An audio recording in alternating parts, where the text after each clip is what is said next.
ശാസ്ത്ര വിവർത്തനം. വിവർത്തന വിഷയത്തിൽ സർഗാത്മക കൃതികളെ പോലെ തന്നെ പ്രാധാന്യമർഹിക്കുന്ന ഒന്നാണ് ഇത്. ശാസ്ത്രകൃതികൾ ഭാഷയേക്കാൾ വിഷയത്തിനാണ് മുൻതൂക്കം കൊടുക്കേണ്ടത്. ഭാഷയ്ക്ക് പരിമിതമായ സ്ഥാനമാണുള്ളത്.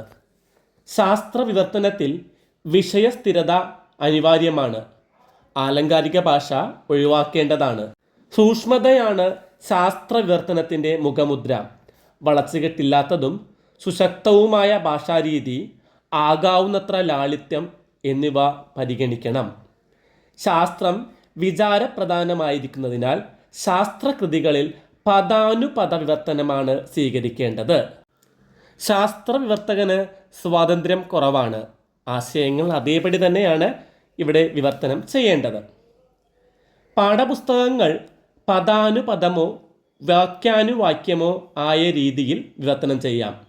അതേസമയം പോപ്പുലർ ഗ്രന്ഥങ്ങൾ സ്വതന്ത്ര വിവർത്തനങ്ങളാകാവുന്നതാണ്. ശാസ്ത്രം ആശയപ്രധാനമായതിനാൽ അതിൻ്റെ വിവർത്തനം വാക്യനിഷ്ഠവും പദനിഷ്ഠവും ആയിരിക്കേണ്ടതാണ്. ശ്രോത ഭാഷയിലെ പദത്തിൻ്റെ വിചാരമൂല്യം അതേ അളവിൽ ലക്ഷ്യഭാഷയിൽ ഉണ്ടായിരിക്കണം. സാങ്കേതിക പദങ്ങൾ വിവർത്തനം ചെയ്യുമ്പോൾ വിവർത്തകൻ ശ്രദ്ധിക്കേണ്ട ചില കാര്യങ്ങളുണ്ട്.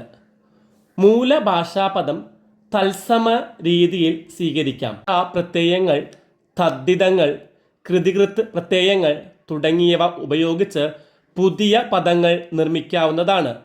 ഉദാഹരണം, ഓക്സിഡേഷനിൽ നിന്ന് ഓക്സീകരണം. മാത്രമല്ല ശ്രോതഭാഷാ പദം അതേപോലെ തന്നെ ഉപയോഗിക്കാവുന്നതാണ്. ഉദാഹരണം, ഹോർമോൺ തന്നെയായിട്ട് ഉപയോഗിക്കാം.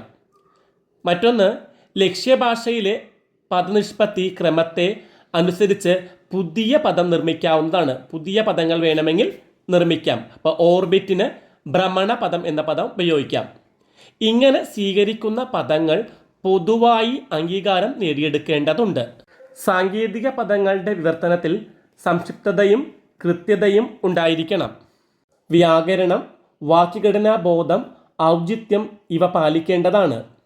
വാക്യവിവർത്തനം ലക്ഷ്യഭാഷാ ശൈലിക്ക് ഒത്ത വിധത്തിലായിരിക്കണം. വസ്തുനിഷ്ഠവും കൃത്യവുമായ വിവർത്തന രീതി ആയിരിക്കണം.